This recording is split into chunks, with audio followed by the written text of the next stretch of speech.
Getting hit multiple times coming out of that bike section. More drivers coming to blows.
Well, hello and good afternoon, everybody. Well, good evening, actually. Maybe good afternoon if you're on Australia. Welcome back here to Slow Motion Broadcasting, and welcome back to the Sim Racers Group F4 Championship.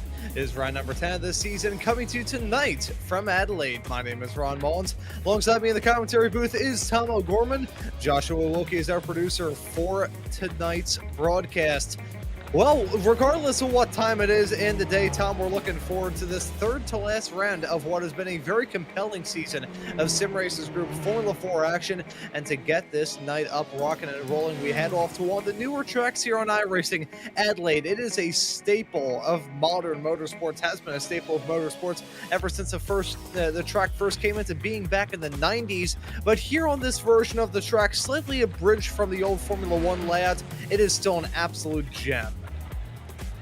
So much fun, and I agree, Ron. This championship's been a lot of fun to watch unfold as well. And coming off of a bit of a slew of tracks that are maybe a bit of a question mark for a lot of our drivers, or at least one of the more challenging runs of tracks that we've had in this championship, with Oran Park, then Sandown International Motor Raceway, and now Adelaide Street Circuit, a trio of Australian racetracks that really keep the drivers on their toes before we put them back in maybe some more familiar territory, rounding out this 12-week championship at Tsukuba and then Phillip Island. But this circuit, again, it looks relatively simple on the track map. Lots of 90-degree corners, lots of simple braking zones and changes of direction.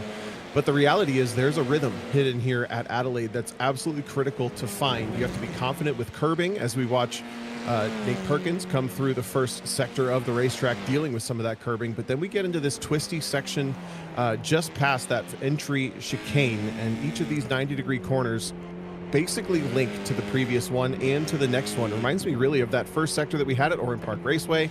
It will be very interesting to see how the drivers race it, but also to see how things qualify here for the next, well, about 12 and a half minutes now.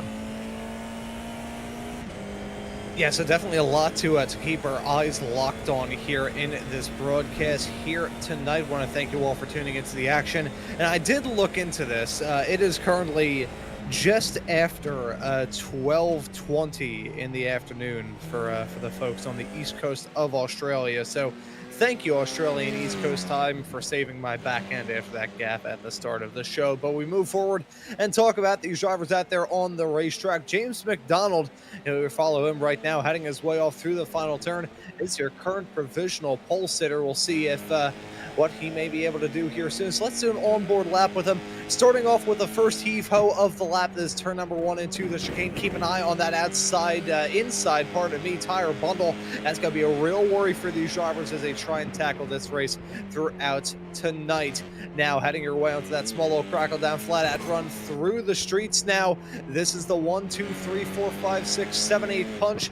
This turn's very familiar to you Formula 1 fans. That was exactly where Michael Schumacher and Damon Hill came to blows many moons ago. As we head our way onto the back half of the racetrack, things starting to get a bit more quicker. The tempo starting to build as we head our way off through this part of the racetrack. The speeds ever creeping up to be higher and higher as they head their way off through the kink that has received many a change throughout the years, but still a really fast section here in these F4 cars. Now a very tight hairpin. You go from one of the fastest parts of the racetrack to one of the slowest, and now the most fiddly bits as well, as you swap out the regular roads for the purpose-built sections, and you can see exactly how things could go wrong as you head your way off through there. Now the final few turns of the lap, still getting our bearings straight after that Code Brown moment, heading off into the infield. That right there is a lap with James McDonald, and that right there was me having a mini heart attack as we saw that car stop on the outside there. That's what happens with street racing. This is our last street circuit of the calendar for this East Pacific and Asia tour, doing here for the Sim Racers Group Formula 4. Oh, another big tight moment into turn 4 for our current provisional pole sitter. Nice to see James McDonald back. He's raced with us 5 times so far out of the 9 rounds that we've already completed, based on his own availability, and he's only been off the podium once of those 5. He's won a race, one of the 5 drivers to do so. He's been third 3 times, and then after a couple of weeks away, he's back and now setting the pace once again over David Hirsch. Jacob Guyton is third, David Borden is fourth, and Bob Eggert holds down 5th. while still missing from that top group. We'd expect probably Nathan Perkins to get up there as well in the number 5, as he's been on an absolute tear and finally picked up his first round win last week at Sandown.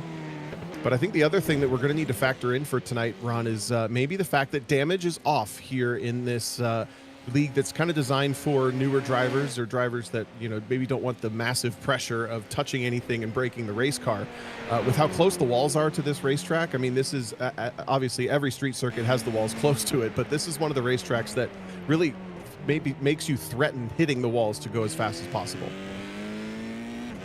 Yeah, you know, you do have to roll the dice running around this place. You do have a little bit of cushioning, but that is about it.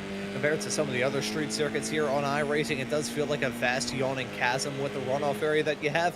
And Adelaide, I gotta say, just Australia as a country, kind of above its time when it comes to sort of these hybrid half street circuits, half permanent build. Obviously, the pit lane section, pretty much from, well, at turn 11, turn 12, I would say, all the way through until that opening chicane of the lap, entirely purpose-built section here. It's, I believe, around a horse racing facility, which is quite interesting off the back of Sandown last time out. That is a literal horse racing track. So this circuit has definitely had its history between Formula One and the Supercar series that still runs here to this day, along with various other Australian motorsports divisions that make their yearly trips here to Adelaide. It is a stunner of a racetrack, and still seeing these drivers tackled here in this qualifying session just past the halfway mark. James McDonald is still your provisional pole sitter. Now, interesting point to talk about this qualifying here, and thinking about last time out, where we saw Nathan Perkins finally break through to get that race win. It snapped a 4-race winning streak for David Borden, but Perkins himself has actually been on a pretty good streak here, back-to-back poles at Oran Park and Sandown. So we're going to see if he can maybe scrap to get another one, another feather in his cap. We'll see if he'll be able to try and do that here, as he's still yet to set a time in this qualifying session.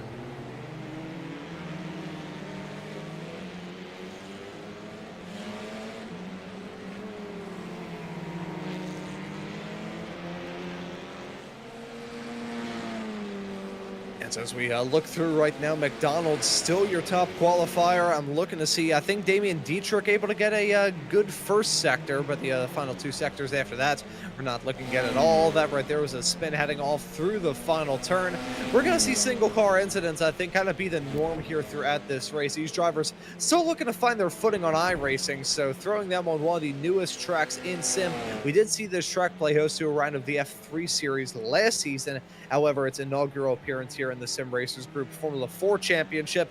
Now, I'm not going to say that's the equivalent of, you know, throwing a small infant out of a plane directly into icy cold Arctic waters, but it's definitely something along those lines. That is a real challenge that these drivers have on their hands.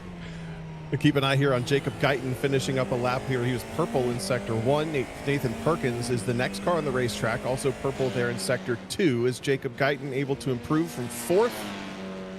He goes a little bit quicker and all the way to the pole by 0.08 of a second, immediately into someone else having a crisis through turns 1, 2, and 3. And then just behind, Perkins also takes the pole away immediately, a 119.5 for that driver.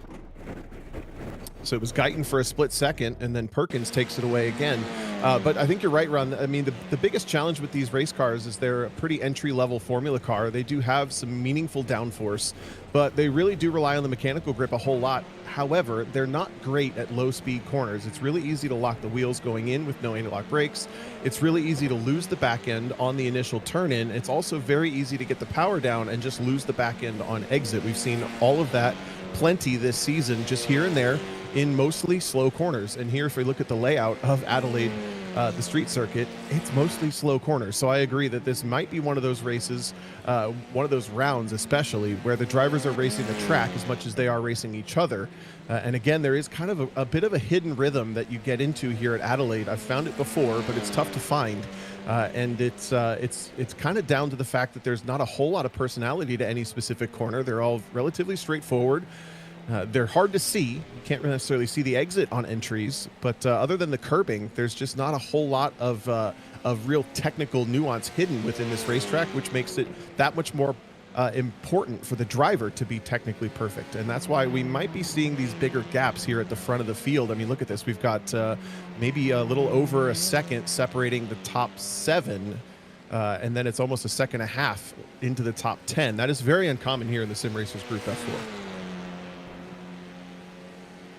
Yeah, so some wide margins just sprinkled throughout the pack. It's usually very competitive here in this series, but everybody trying to get a grips to this racetrack, and there being such a fine line for them to run does make it very tricky. We'll say, though, unrelated from anything, the ride that David Hirsch had heading his way off through that first chicane, we took a look at the replay there. I was mentioning that in the little track guide that I gave, and even though I got my tongue wrapped around my teeth trying to pull up the track map as I was trying to give that track guide, I mentioned the tire bundle there on the inside of the first chicane being lethal, and there it is. As one flip, one flip, that crash was so bad, I've lost my ability to speak English. So before I start doing the rest of this broadcast in tongues, we'll swiftly move on and take a look at your championship point standings with about 2.5 minutes left to go here. See, I was going to say one flip, two flip, red flip, blue flip, but it wouldn't come out. There's Jose Navas finding the boundaries. That's heading off through turn number 11. Let's take a quick little gander at your championship point standings heading off into this 10th round of the season. I'm gonna have to gargle a whole can of WD-40 once we're done with this broadcast. David Borden is your championship points leader. 178 points is his tally. Jacob Guyan at an even 100. I like this because my itty-bitty pea brain can work out the math very quickly and let you all know in confidence that's a 78-point margin between David Borden and Jacob Guyan. Nathan Perkins in third, only 3 points back there.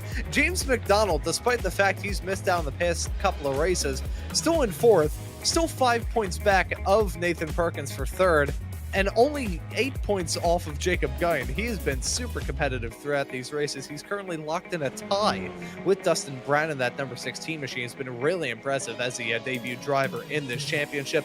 Jose Navas, Jason Trantham, Greg Meyer, Christopher Yee, and Alex Schwartz complete your top 10. So that's how it looks in the championship points. We'll scroll through the rest of the drivers there so you can see everybody else lined up. Stevie Ray, once again, running here in this event. We'll look to see what Stevie can do, as I'm looking to see what Nathan Perkins may be able to do in this qualifying lap. Slotted in second right now, looking to keep that streak of 3 poles alive.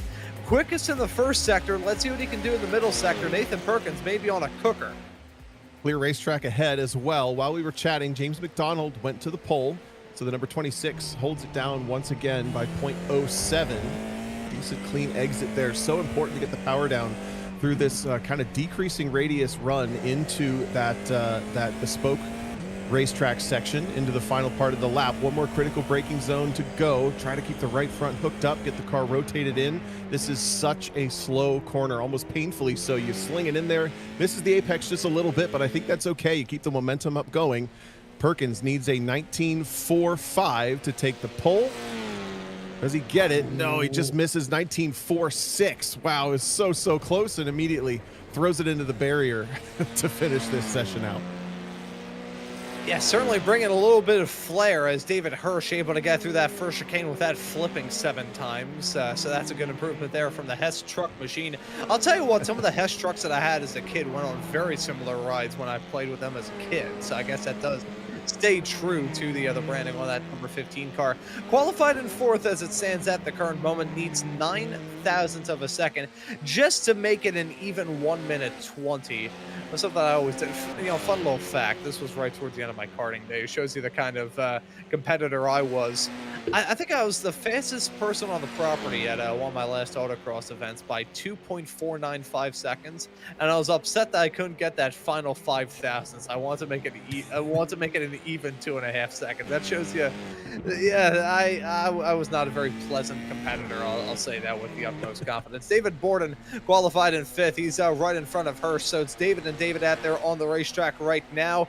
Neither of them improving, heading off through the first 2 sectors. So unless there's some sort of Christmas miracle taking place here in May, I'm not sure if your top 3 will change. It's going to be Borden first across the line. Does he jump up from 5th into 4th or anything more than that? Went a personal best in that final sector, but wasn't enough to improve on spot despite improving on time. So your starting grid going to remain as the same, and James McDonald grabbing the pole position here this season as for the first pole that he's grabbed since the Bend. Nice to be back, huh, James McDonald? Very glad to have you as well. And this is going to be an interesting 20-minute feature race. One race of the evening. That's all that matters, really. It's just once the green flag goes, you got to make the most of it. And we've seen David Borden, the championship leader, be this far back before in the races, but he is typically one of the more savvy wheel-to-wheel racers, as well as one of the quicker, more consistent cars. So keep an eye on that number 94 from 5th. But there's just a lot of class in this field tonight. And again, the gaps are relatively large, which tells me that maybe the consistency might also be a little bit hit or miss here as drivers are still on their learning curve coming into this round number 10 at Adelaide. Yeah, drivers hoping that they aren't as consistent as expired mayonnaise, as here is your starting grid. James McDonald going to grab the pole. Nathan Perkins going to join him on the front row. Jacob Guyton will start in third. Next to him will be David Hirsch. P5 will go to David Borden. P6 will go to Greg Meyer in the Taco Bell car, looking to ring his way up into a higher spot. Sarah Vase will be in 7th. Bob Eggert in 8th. Jose Navas in 9th. Andres Ruiz will complete your top 10. Damian Dietrich will start this race in the 044 machine in 9th. Pranay Ketaneni will start this race in P12.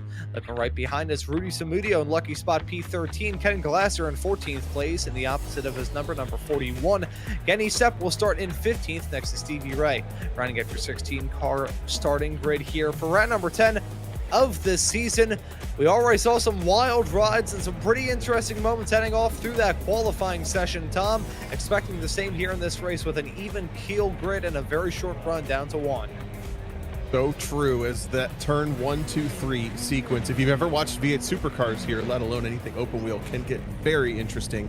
Last thing we didn't talk about is the draft will be a factor on that long back straight from turn 7 to turn 11. I don't know how they counted that from 7 to 11 with one turn, but hey, either way, after you clear that turn 9 kink and get onto the Brabham straight into the braking zone for turn 11, that is well within drafting speeds for these race cars. So that is something else for these drivers to keep an eye on. Once the field populates here in the next 10 seconds or so, the lights will come on, the lights will go off, and we will go racing. Yeah, gotta be rocking, rolling, ready to have a good time here for round number 10 of the Sim Racers Group Formula 4 Championship. Want to thank you all for tuning into the action here on SMB. Got a lot of action for you week in and week out. Gives you a good reason to subscribe. But right now, you should probably be more worried about what's going on out there on the racetrack as the green flag flies. The drivers are on their way, and we're racing here in Adelaide. Pretty good start for all of the field. A fantastic start from your pole man like McDonald. Gonna lick the stamp and set it, punch out into the race lead. Perkins blinking in and out, gonna be a quiet assassin, slotted in second side by side as they had their way off through that first chicane. Everybody single files out before they head their way into the braking zone of turn number 4. Good spots to try and get some moves done at the start of this race, but everybody's still in this venture off into the unknown, decide to take it smooth. You see the cars on the cold tires moving around just a little bit as they especially grab the curbs and maybe try to rip the wheel out of your hands a little bit. And a really nice start for David Hirsch as well, running third in the dark green and white machine, number 15. Picking up one spot off the initial jump from Jacob Guyton, who has slotted in nicely. This is the section of racetrack where the draft will start to kick in, but you may also have to be careful of aero wash, let alone the sight lines that the car right in front of you can do, and then immediately into a heavy braking zone to one of the 2 slowest corners on the racetrack. A bit of a slip wide for David Borden. That's going to open the door for Greg Meyer to come around the outside. Does Borden challenge it to the apex? Yes. He knifes back underneath. He's going to tag the wall and collect Meyer with him. Oh no, championship leader in trouble. Yeah, he gets piled in as well. Jose Navas, latest racer involved in that, but David Borden, a crushing mistake. He went for the dive off into 10 and 11. That little punch of turns back to back, unfortunately, just overcooked it big time, hit that wall. He really slid as he got to the apex. Nothing he could do taking a look at the replay there. Greg Meyer on the outside, backed at it. He kind of knew what was coming, and there it was. Gets his bell rung in that moment. You could see that tire barrier taking out a big chunk of the racing surface. You know, we're down in Australia, so it feels fitting to say this. It's like a shark in the water. You go 1 foot too deep, and next thing you know, you're going to get bit off. Top 3 breakaway then after that bit of drama for the rest of the top 5. It's McDonald's, Perkins, Guyton. And the good news, if anything, maybe the silver lining at best for David Borden is he now still has about 18 minutes for the rest of this race to work his way back through as much as he can. With damage being off, the fun isn't over, but it's certainly going to be a little bit more frustrating at this point in the race, as James McDonald leads with a nice, comfortable, and confident control of this field. Just taking a look back a little bit further, this is now the new battle for 4th position. Oh, more issues there at turn number 12 into 13. Rob Vase ran just a little bit wide, opens the door for David Hirsch to get around the outside. This is really tricky stuff into the final corner around the Mistral hairpin. Just runs the perimeter, tries to go for the slingshot. Rob Vase loses it on exit as well. Slow corners bite again. And in the background, I think we also had one car push a little bit wide back at 13 and end up nosed into the tire walls as well. Here's a look at it. Got it up on the inside curb, a little bit of wheel spin, and it went before he could even think about it. Yeah, I think that curb just upset the weight balance in that car, and as he was trying to gas it up, just disaster breaking out, as I fear we may have had a repeat. Damian Dietrich in trouble. That's off through the first sector, I believe. What has happened to the driver of the 044 machine? You can see the smoke in the air. It was the second curb there, and bang, augers straight into the tire barrier and backs it into the wall on the outside of turn number 3. A reminder to those tuning into the series for the first time, no damage here in the Sim Racers Group Formula 4 Championship, so he's able to rebound, but obviously big incident there. This track is one in the street circuit realm that has a bit more runoff than most. However, when it punishes you, like all street circuits, it's going to punish you really strictly. Yeah, that's exactly what I was talking about. These are some of the biggest hits we've seen all season long, and this track just forces you to push the limits in a place where it ends up, if you get it just a little bit wrong, slamming you into something absolutely solid, which is just kind of worst case scenario for a racetrack in a lot of ways, unless you're getting it perfectly right. David Borden is able to knife back up underneath the recovering 044 of Damian Dietrich. That will put him back into 9th. And as we mentioned, even though he had that early incident, plenty of time left in this race to try to at least try to maybe get his way back through other drivers who've had some drama, as the top 3 are really checked out here now, about 9 seconds up the road. Yeah, so talk about a breakaway, just punching out to a huge margin right now, 8 seconds. It certainly helps that many of the other competitors that were running in that little mid-pack fight have had their own little trouble. These top 3, meanwhile, they've been able to relax, kick back their feet, have a good time. James McDonald leading this race right now. Nathan Perkins right behind in second. Jacob Guyton, the latest racer to arrive at the scene of that battle.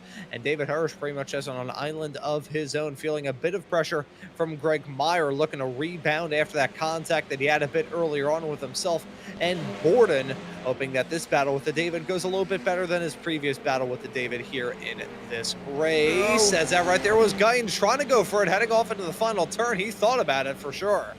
I don't know if he thought about it or if he panicked for a split second, maybe got on the brakes a little bit too hard, too quick, as that car looked like it was just on the line of control.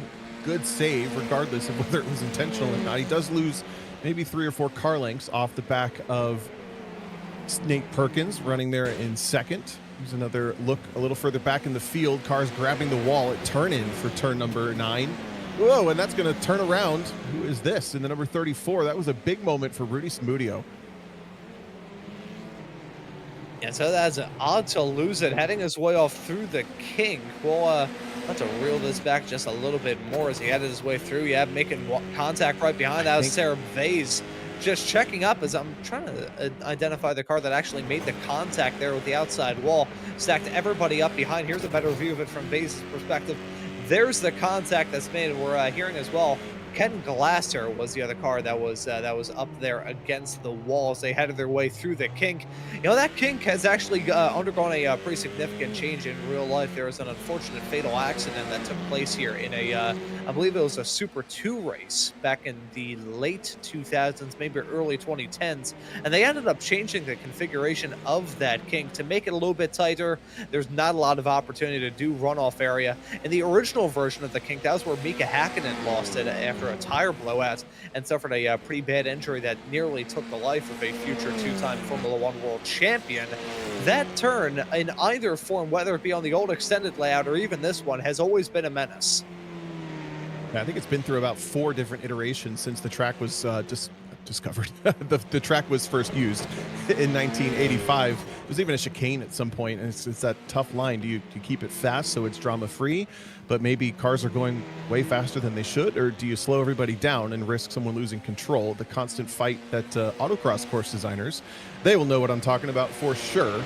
But I'm really impressed again with James McDonald coming back to this championship after 3 weeks away. Has basically been the class of the field so far. Nathan Perkins, we've seen him here before. He's followed your championship leader, David Borden, to a pair of second place finishes before finally breaking through last week and taking his first win. And every time we've talked to him, he's kind of said, you know, I'm okay just following in second spot. And, you know, maybe this is where my pace is, but either way, you know, I'm just going to kind of keep the pressure on from second.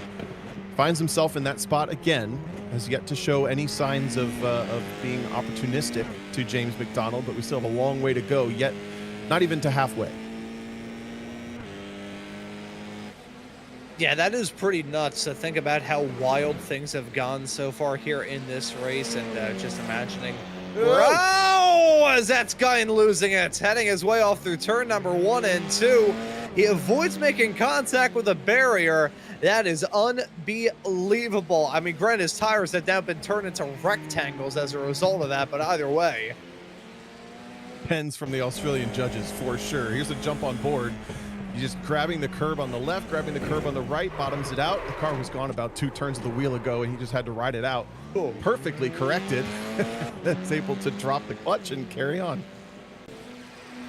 Yeah, drop the clutch and carry on. A car that's undamaged, tires that certainly are, and a fire suit that'll probably need some cleaning after this race is done and dusted. Bravo. Let's take a look at this aerial view heading off into turn number 1 with the SMB helicopter, the only helicopter in sim racing protected for car impacts as well. As there you can see, sideways, slideways through the section, hits the curb badly on either way.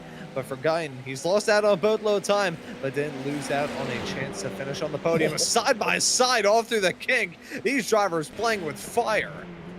That was intense. This is your hard charger that we jump on board with, Andre Ruiz, who had picked up 4 spots until that moment just there. David Borden knifing his way through again, all the way back up to 6th, by the way, after the drama in this corner on lap number 1.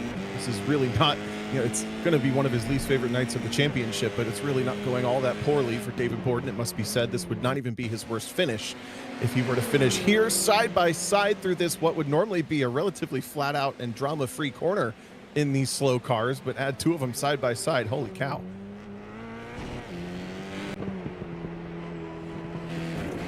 Yeah, I think that's the phrase of the night here. Holy cow. That has been our general reaction to a lot of the things going on, whether it be some of the incidents on the first lap of the race, that wild ride for David Hirsch that I'm still replaying in my own head. Not only because of my tongue getting wrapped around my teeth 17 times as I saw that, but just the state of that accident. Very rare here on slow motion broadcasting do we get to see a car tumble about 5 or 6 times. However, here at Adelaide, we have seen one of them. Who knows? Maybe we'll get some more of that here in the not too far off future. I swear we'd probably have ample opportunity to make like an SMB crash compilation. It's Damian Dietrich suffering a slowdown penalty off through that first sector. This guy hurt him dearly as Jose Navas going to be right there to pounce, and he's got to book his way through with a move heading off into the kink. Dietrich finally gets that slowdown served. Maybe the best time to do it as well, because he gets the draft, going to be able to keep in tabs, as James McDonald has also run into trouble at the front of the field as well. Not only has he lost out on the race lead, he's lost out on nearly 5 seconds to Nathan Perkins, who is checked out. He's heading his way through turn number 4 right now. I have a feeling what may have gone down here, Tom. It rhymes with Blurn Blun Bacane. Yes, that's exactly what I was thinking as well. Maybe a bit of a carbon copy, and right in front of us, the car, I mean, it just seems like a bit of a roulette run. You take those curbs, they're obviously faster, but it seems like you're just at a complete game of chance as to whether or not the car lands properly. He keeps it under control in the first bit of the corner, but just way too much speed. Not enough speed correction for that first corner. Puts him over the second curbing on that right side. just so hard, and there's not a lot of control you can have after that. You called those first 2 corners, what did you call them in the opening? You had a name for them, a whoop-de-doo. We call the curb on the left whoop-de and the curb on the right do. Is that what it was? Yeah, I think that may have been a, see, my thing, I always prided myself in remembering exactly what goes on in these broadcasts. Now, I couldn't tell you a darn thing. Like, I was doing a NASCAR broadcast a little bit earlier on. Couldn't tell you anything. Don't know who won the race. Don't know who finished in second. Don't know how. Barely even remember what racetrack that we were running at. The only reason I remember it was Maunz is because we were talking about hot dogs during it. But, yeah, I think that's a better name. It rolls off the tongue like rich, gooey molasses. Certainly a lot more to, what was it? Blurn Blun Lacane or something that I said, saying that rhymed with that. It's that turn, it has been a launching pad for some. It's been the source of incidents for many. I swear, open wheel drivers, I say this as an open wheel driver myself, we develop kind of like Stockholm syndrome with the curbs on any racetrack. You always want to try and find the extra time, but open wheel cars and curbs go together like peanut butter and high grade plastic explosives. The replay for Pranay Ketaneni coming down into the final corner is going to knife up onto the curb after a mistake from Demian Dietrich. Oh, the cars almost came together there on the exit of the corner as Dietrich tried to recover it after going in a little bit too hot. They will settle back into 9th and 10th in the opposite order that they entered the final corner, now into the next lap. We're working, by the way, minute number 13, lap number 10. Across the start-finish line this time, starting lap 11 for your race leader, Nathan Perkins, who enjoys a 5.5-second advantage. I mean, Ron, at this point, I think you keep it off the curbs a little bit. You kind of roll her home as we're anticipating maybe best case, maybe 5 more laps. And you'd have to lose a second a lap at this point to lose that kind of advantage. Yeah, no, really, for Nathan Perkins, he needs a bodily temperature roughly in the 90s, and the checkered flag is his. Just needs to keep it clean, keep it smooth, keep it composed. Now, that's a heck of a lot easier said than done here around this racetrack. You've got an endless barrage of turns to keep you on your toes. I think this straightaway from turn number 7 through to 8 is really the only source of rest that these drivers have here. And it's not that much of a rest either. I'm curious, Josh, if you're going to jump a little bit farther in the back of the pack, maybe to like David Hirsch or Greg Meyer. They may be coming up to that section right about now to see what the deal is. Yeah, it's...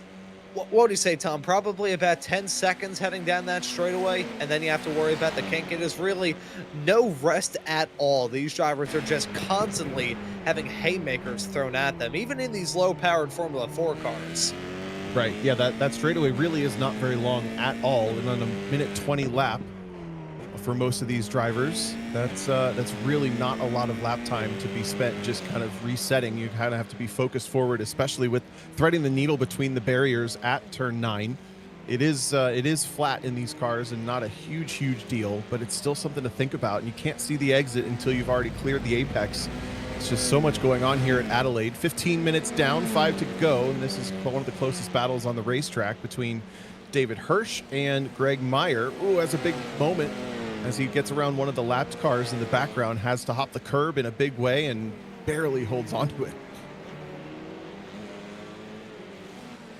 Yeah, I know I said the line about open wheel drivers developing Stockholm syndrome when thinking about the curbs.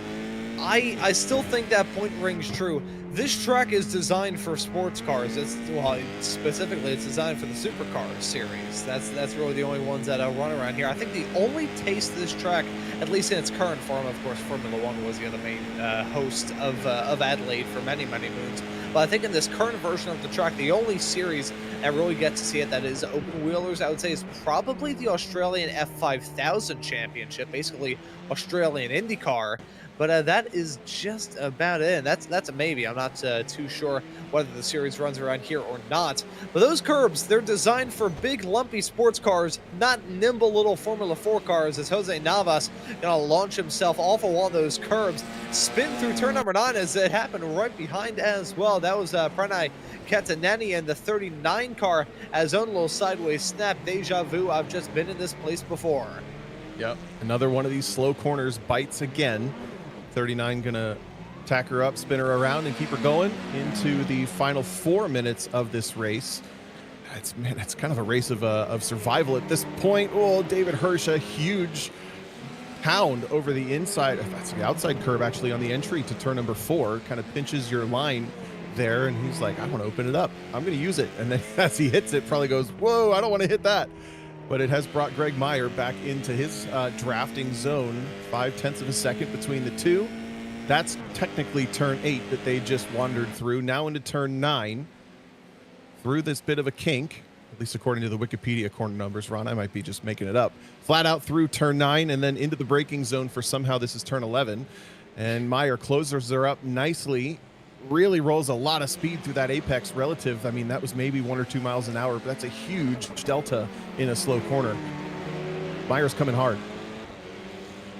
Yeah, that he certainly is. Meyer able to run a very good race. See, usually the track maps that I go off of are the iRacing track maps, and thankfully they don't mark it off as anything more than just straightaway through there. It goes 7, 8, and 9.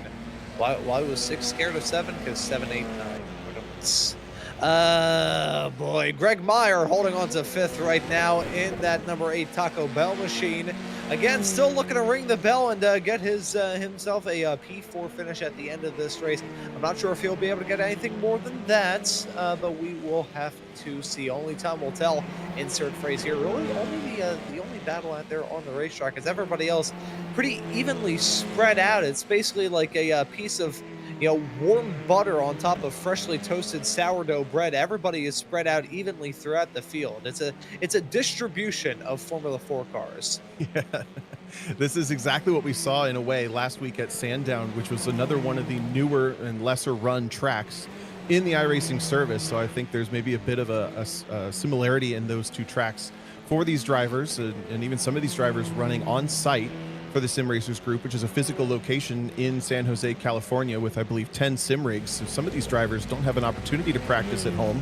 They literally show up to the facility, get their practice in during this server, and then they jump straight into qualifying. So when we talk about the learning curve, there is a lot of challenge to that. White flag flies, and the bombs are going off left and right for Nathan Perkins, who just needs to survive one more lap. Yeah, as I said, just needs a bodily temperature roughly in the 90s, and the checkered flag is his, as there you can see. Front row seat to that moment, heading off through turns number 1 and 2. Whatever you want to call that opening chicane, it has been a source of trouble for many a racer throughout this event. But Nathan Perkins now heading his way onto the back straightaway for the final time, and the checkered flag is in sight. And for Nathan Perkins as well, this would be a fantastic win after breaking through with win 1 last time out at Sandown. This would be 2 wins in a row. Only the second driver this season to get back-to-back wins. Only the second driver this season to score multiple wins as well. So if Perkins can finish the job and get this win, that will be a big moment for him. In racing circles, whenever a driver breaks through and finally gets their first win, we always talk about the prospect of that driver opening the floodgates and being able to really kick on the hyperjets. Well, Nathan Perkins has been able to do that right towards the end of the season. He wins here in Adelaide. That'll be good enough to put him into second position for the championship with 2 rounds to go as well. What a tear Nathan Perkins has been on. James McDonald on his return brings it home second, a very respectable run. Then Jacob Guyton third, David Hirsch and Greg Meyer just across the start-finish line for 4th. And then it will be a bit of a hiatus before we see our 6th place car. Here's David Borden into the final braking zone. Again, 6th place, something people would aspire to in a lot of situations, but this is one of his lower finishes. His worst finish of the championship so far, Ron, 7th. So that's actually still going pretty well for the driver of the number 94, but not his favorite night. Up onto the front straight for the last bit of the top 10. Andre Ruiz is your hard charger, up 3 spots from 10th to 7th. Jose Navas comes home 8th, and then here comes Damian Dietrich and Sarab Vase will round out your top 10.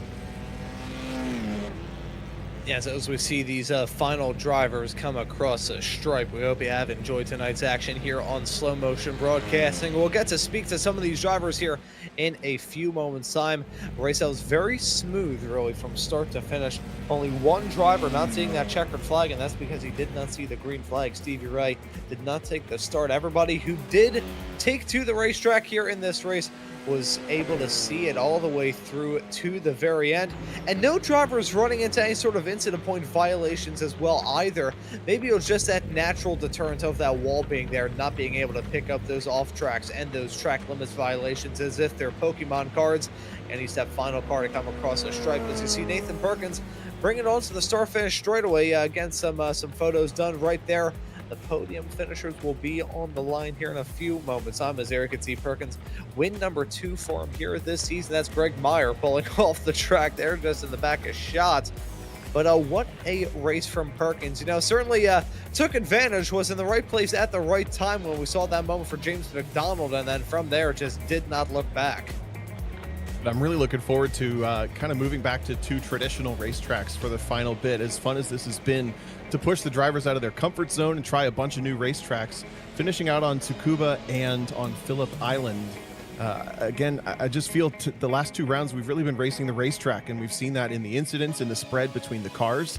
I don't expect that to be the case for the final 2 rounds. We've got one tight, small, twisty racetrack that tends to compress everybody nearly onto the same 10th as far as raw lap time goes there at Tsukuba, and then a big boy racetrack for Phillip Island.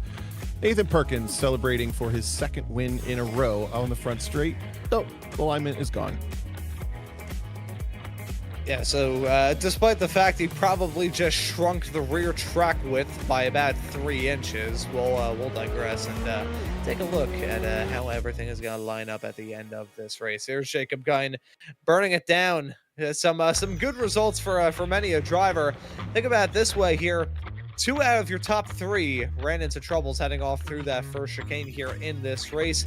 The one man who didn't was your race winner. So, hey, we talked about that chicane being a real source of trouble, and get to put on full display here today. We'll take a look at your race results here just a couple of moments time. Again, I want to thank you all for tuning into the action on Slow Motion Broadcasting. A difficult race, a really fun one for us here in the show, and we'll get to speak to these drivers here momentarily. For now, though, here are your race results, and when it was all said and done, it is back-to-back wins for Nathan Perkins. I don't know why I enunciated that way, but I did.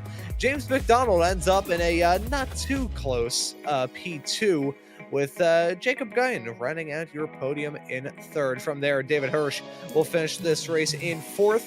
Greg Meyer in P5. David Borden ends up in 6th. Andres Ruiz in 7th place. Jose Navas in 8th. Damian Dietrich will be in 9th, with Sarah Vase completing your top 10. Branai Catanani in P11. Rudy Samudio in 12th. Ken Glasser in lucky spot P13. Bob Eggert in 14th place. Ken you step last of the cars to finish this race. Stevie Ray did not take the start. So those are your results at the end of this race here. And Tom, I'll pass the mic off to you to get the interviews up, rocking and rolling, and ask who you would like to have a chat with first. Well, let's kick things off with our race winner. We've been talking to him nearly weekly at this point. Nathan Perkins joining us here in the broadcast booth. Nathan, you got us? Yeah, I do. Good deal. So I think this is maybe week 4 in a row that we've talked to you. So this is cool to kind of get the progression of the season. If I could put it too simply, this is the one that fell in your lap, but that does not tell the story at all. Tell us about the race from your perspective. There is a story that goes beyond just the beginning of this race today. At 1:30 p.m., I got a notification that the power went out in my neighborhood, and it stayed off until like 5:50 p.m. Or actually, it was like 6:20 p.m. I was coordinating with Jason to like drive into SRG to hop on one of their rigs and race in-house. But I got a text from my neighbor around, I don't know, like 6:20 or something, that the power is back on. And so I like flipped a donut in the middle of the highway and just like cooked it. No, I'm just kidding. I cooked it all the way home and got back to my rig. The internet was still off, but it eventually worked out. So I mean, it's kind of suspicious that I get second place, first place, then all of a sudden my power goes out right before my SRG race. I don't want to like, I don't want to like throw accusations, but I have a short list of suspects and they rhyme with Gordon, Gak Donald, and Guyton.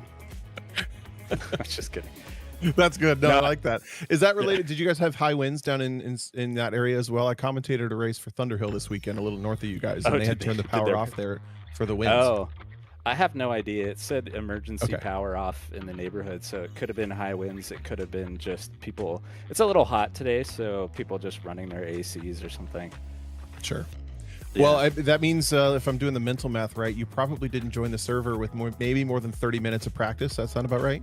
Oh, that's so I did Generous? a full no. I did a full coaching session with Stephen Case. I've been practicing this track up and down for probably 10 hours total and done 5 official or how many officials? Probably like three or 4 officials. So I mean, like I put the work in. All the other guys were putting the work in, and I think it was just down to like who made a mistake. Unfortunately, the track is pretty brutal, so turn 1 you make even the slightest miscalculation, and at minimum you're getting a devastating slowdown penalty, or you end up losing like 5 seconds to a spin out.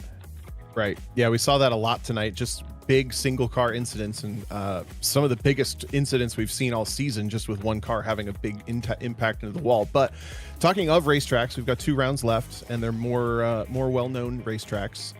Tsukuba and Phillip Island. How you feeling coming into either of those? Either one a favorite, a not favorite? It sounds like you've got your routine for practice down, so at least there's that, right? I have no idea. And last broadcast, I came in here I was super confident about Adelaide. I was like, oh, this is going to be easier than Sandown. Sandown was such a problem. And then I got on this track and I was like, oh God, I was so wrong. I looked like a complete fool. Like, it took tons of practice just to be like okay at this track and get around it without making huge mistakes. So I haven't looked at the next tracks. I'm not going to be stupid enough to make the same mistake and say it's anything about it. I'll just put my practice in and then we'll see how it goes. Yeah, sounds good. I mean, the practice is paying off, picking up your 2nd win of the season, and you're on a row of 4 podiums at this point, up to 2nd in the championship as well. Final thoughts? Anybody you'd like to shout out as well while we've got you here in the booth? Yeah, shout outs to my podium buddies, James and Jacob, that we've been practicing a lot. We've been doing officials and hosted races, and we all put the work in, and so like a little mistake happens, but it really could have been any of us. I mean, it could have been Hirsch, it could have been Borden, it could have been any of 10 different people. So to be honest, Nathan, it kind of was everybody but you. Well, a double shout out to James. He made it to 3K in Formula 4 or on Formula Racing. So that's awesome. And always shout outs to my girlfriend. A good deal. Congrats again on another win for this championship. We'll likely talk to you again next week if the pattern continues. We hope to hear from you, and congrats again. Yeah, thank you. All right, Ron, I'll pass the ball back to you. I'll let you pick who else you want to talk to. We're going to hear from at least 2 or 3 more drivers. Yeah, let's have an opportunity, shall we, to have a chat with driver in the Sim Racers Group World, our P2 finisher here in this race, one of the newest members of the SMB crew, James McDonald, joining us here in the booth. James, welcome in. It's 2nd place for you at the end of this race here at Adelaide, but a pretty odd path to get there. Saw that incident heading off through that evil first chicane. How about you talk us through that race? Oh, man. First of all, Perkins deserves this one. I've been saying that it was his race all week. He put in a ton of effort. I know he got a little bit of coaching on it, so he really had a strong desire to be fast, and he was fast. He and I, if you look at the qualifying, I think it was 100th that we were apart from each other, and then the fast lap for the race had to have been something close to that. I had him in my rearview mirror, and I just looked up in the rearview mirror at the split second wrong time and took my eyes off the barrels on the left, which is my visual marker, and I missed it just the littlest bit, and that's how much of a margin of error you have on turn 1. It is nothing, and the faster you do it, the smaller that window becomes. And so I just I cost myself that one, and I'm lucky that the damage is off, because if this was the F3s, I'd have been done for the night. Frankly, even in the F4s, most of the time you end up upside down there. So congratulations to Nathan, just a tremendous race. Jacob Guyton also just so good in the F4. He flipped a switch earlier this year and just decided that he was going to really focus on the F4 and made tremendous improvements, and you saw it tonight. He was very fast and very consistent. So just a great race out of both those guys. Yeah, a very stacked podium here that we have in this race. Some good results throughout the season. Of course, a good drive from all of you to get the podium here. I do want to ask you about that first chicane, and I will preface this by saying the ride that David Hirsch had in qualifying a bit earlier on, if you thought your incident was spectacular, look at his. He ended up barrel rolling about 5 times in the aftermath of that. That was insanity. I tried saying at the time 1 flip, 2 flip, red flip, blue flip, but I was so taken aback by what I was seeing that I started just speaking in tongues for a moment. It was nuts. But I do want to ask you about that first chicane. Would you say that was probably the hardest turn to nail down lap after lap on the entirety of this track? Oh, there's no doubt. When I first loaded this one up, so I didn't know this track, which is, I'm getting fewer and fewer of those, but it does seem like new ones come up all the time. And so this was a new one for me, and I went through that turn, and I mean, it's hard to even explain. Like, with any speed, if you end up going to the right and going over the slowdown area, so first of all, there's a slowdown, a super punishing slowdown right there. But worse than that, the curbs are 3-dimensional, and they will take you completely out if you put both wheels on them at all. Also, if your wheel, like, it's a real trick, because as you make the turn, you immediately have to get on the gas again to give your car some straightening grip to be able to go straight. Because if you're even curling to the right at all and you put your right wheel on the curb, your back end goes out. So it is, I must have done this turn 300 times in preparation, and finally I had it down to where I thought I could get it, and in qualifying I did well, and in the officials I actually won an open official top split in the F4 with just by surviving. Like, position 8 was a lap down. That's how awful this track is for people that don't know it. It's probably the single hardest turn in iRacing, I would say.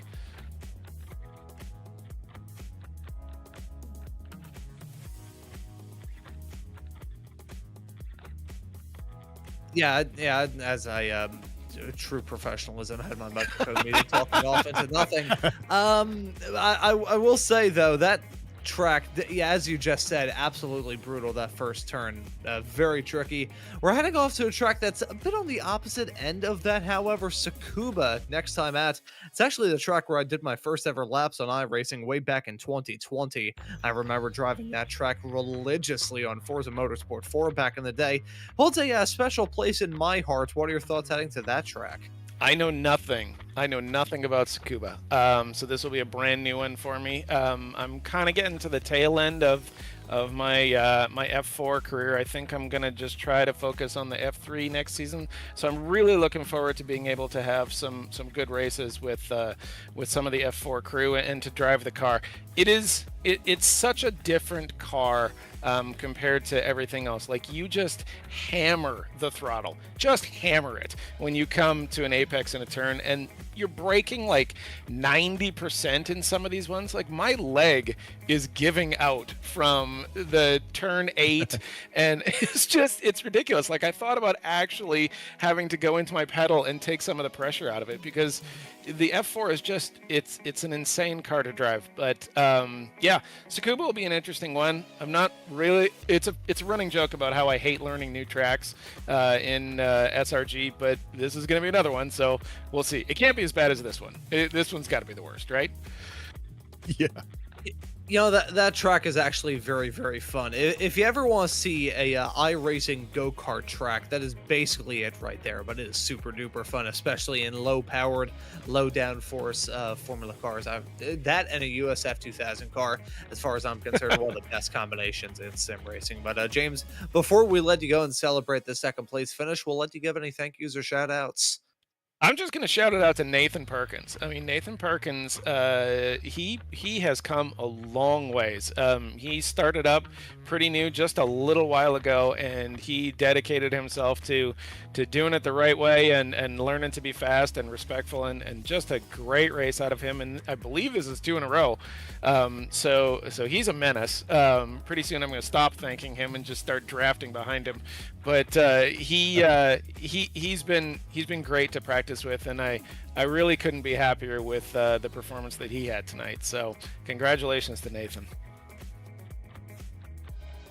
Yeah, he's been on fire as of recent. Back-to-back wins. We'll have to see if he goes for 3 in a row and maybe challenges the other win streak that David Borden had a bit earlier on in this campaign. But James, thank you for joining us. We hope to see you next time out at Tsukuba. Thanks a lot, guys, as always. Yep, thank you very much. That right there was James McDonald, second place finisher. Yeah, my microphone was muted. I saw a news headline earlier that said that U-Haul is now allowing their customers to rent 13-ton Peterbilt trucks without needing a CDL license. So I was calling up my life insurance policy to see whether or not that's still in effect. But Tom, I'll pass the mic off to you and ask who you'd like to have a chat with. Yeah, next we're going to talk to our hard charger of the race, up 3 positions throughout the 20-lap race, Andre Ruiz. Hello, Andre. Hey, guys. How's it going? Doing well. How are you? It was a lot of fun to watch. Everybody went through the wars pretty much except for our race winner. Tell us about your race from your perspective coming up through the field a couple of spots. It was good. I was happy to finally have a decent race. This season has been challenging, jumping from rookie to F4, but it's been fun. And this race, initially, I thought I was not going to be able to do well. I wasn't going to enjoy it because during practice, I could tell like it was hard. The walls are very close. But I've been working on trying to stay clean the first couple of laps. I knew there was going to be people making mistakes and try to make my way around it. And just started to stay clean. I personally made a couple of mistakes that cost me some time. But then after that, it ended up being a pretty lonely race. I think the person in front of me was quite a few seconds ahead. So I was just trying to focus on stay clean. Don't look into what was the gap to anybody behind me. Just focus on doing my own race and just kind of carried on all the way to the finish line. Yeah, it's a great perspective. I'm actually curious if I could ask you more about this. There's no wrong answers. It's not a pop quiz or anything. But as you've gone through from rookies and the entry level league here with Sim Racers Group into this group and maybe eventually to Formula 3, what's the thing that's been the most recent breakthrough, or even on the flip side, what's the thing that you're working on and chipping away at that you feel has been clicking? Because this is also, by the way, your first top 10 this season here in F4. Yeah, it's been my best result this season. Awesome. Really, it's been managing the race, because like coming into rookie, like you get too excited and then you start just pushing too hard from the very beginning, and you end up either taking people out or taking yourself out. And it's just been like following the advice that Jason has been giving me of just kind of breaking down the race between like the first 3 laps, the middle and the end, and try to just manage my pace. Sometimes I end up being just like way too cautious in the beginning, and sometimes I end up being too much. So try to find that middle point, especially in the first few laps, to just stay calm. And then afterwards, once everything, the race settles, once I settle, then just get into my rhythm and try to stay clean. So I think that's the main thing that I have been working on, is breaking down the race into segments and trying to manage each segment as it goes. Yeah, it's a great answer. I like that a lot. And it is very apparent to us here on the broadcast as well that this group is very good with both cheering each other on and working together to get faster and push each other as well. While we have you here, before we let you go, any closing thoughts or anybody you'd like to shout out while we have you here on the broadcast? Yeah, of course. Like, shout out definitely to my fiance, who's been like super supportive of me doing this every Tuesday night ever since I came across SRG. And then of course everybody at SRG. Like, it's been so awesome to come into this group. Jason and Tyler do an amazing amazing job running the plays, running the leagues, and then everybody that comes here, and then we have like Damien and PK, who also graduated from rookie. So it's been really fun just kind of pushing each other now in F4. So yeah, that's been really enjoyable. So those are all great people that we have around here, and we're lucky to have this group here. Very cool. Thanks for sharing. Thanks for talking to us, Andres. Congratulations again on the official, if there is one, hard charger of the night, and also on your first top 10. We'll talk to you next week. Thank you so much, guys. Cheers. All right, and uno mas. Ron, we'll get you a conversation with, I think, Damien Dietrich to round us out here. Yeah, Damien Dietrich joining us now in the broadcast booth. Damien, welcome in. Been a little while since we had a chat with you. How was that race at Adelaide? That looked like a pretty wild one. Yeah, it was tough. Yeah, first corner is a killer, so yeah, it hit me pretty early, unfortunately. But yeah, I tried to keep it clean from then on, and yeah, try to get back in like the rhythm. Yeah, trying to get settled in. I asked James McDonald, our second place finisher, his thoughts on that first turn. I'll ask you as well. That first turn, as James said, is maybe one of the toughest turns on all of iRacing. Maybe the toughest turn one that we've had so far this season. Would you agree with that statement? It definitely looked like a challenging one. Yeah, I think there's so many ways to attack this. You know, like it's different from qualifying to like you really get it consistently in the race. What I end up doing was like lift early at like 100 and then have a little bit of throttle and like turn in, but I'm dependent on like turning in pretty late and like at the exact same moment, and I couldn't make that happen today. So I normally race and train in like VR at home, and here at SRG it's like such a switch to like the screen. So I had a hard time to find the perfect spot. So there was some inconsistency. Yeah, that's definitely a big change to try and adjust to. I remember kind of the inverse of that. The first time I wore a VR headset was in a crowded Verizon store here in the city of Philadelphia. It was a little roller coaster demonstration they had on the screen, and I ended up falling directly on my behind in the middle of this crowded store. I have never had the guts to walk back into that place because I don't know who was there at the time. But definitely a big change going from one to another. Do want to ask you, though, a big change from one track to another. Tsukuba Circuit next time out, swapping out Australia and this Australian sweep that we have been on here in this season back up there to Japan. What are your thoughts heading to that track next time out? So every time there's the new week comes, it's a new track for me. I'm pretty new to racing, so I have no idea. We'll see. I like Japanese tracks, or I like Japanese tracks like in the past, so I hope they're very, like methodical, and like you have to keep it clean and in zen as the Japanese do things. So I hope I like it. It is a very fun and lovable track. I think you may be able to enjoy that quite a lot. Nowhere near as terrifying of chicanes there as well, so that'll be a good prospect too. But yeah, I can't handle a second week like this.